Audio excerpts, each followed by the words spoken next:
we're going to swap out the stock exhaust for the FMF Power Core 4. We're going to remove the molding to get access to the stock exhaust. I need an 8mm socket to remove the moldings.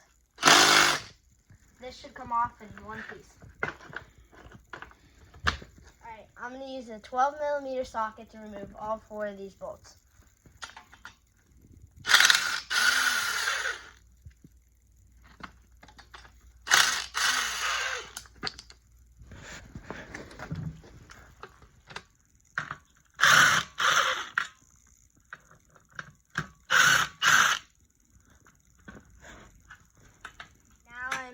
Gonna remove the heat shield to put it on the new exhaust.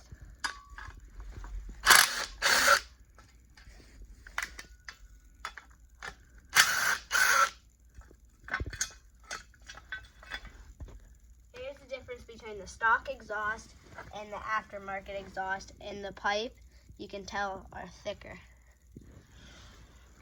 We installed the heat shield and we dry fitted the muffler so that to make sure it fits. Now we're gonna put it on.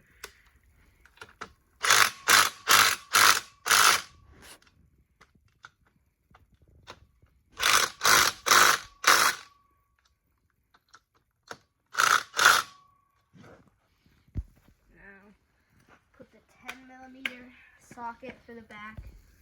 Need to get the small one.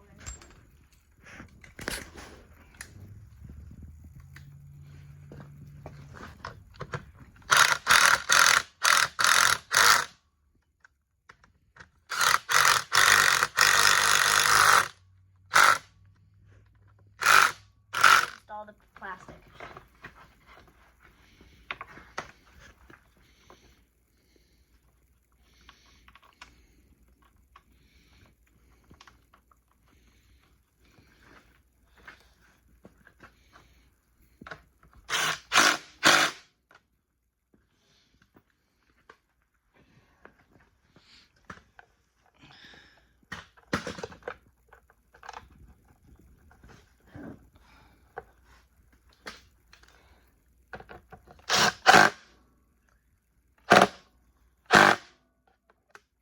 There you go.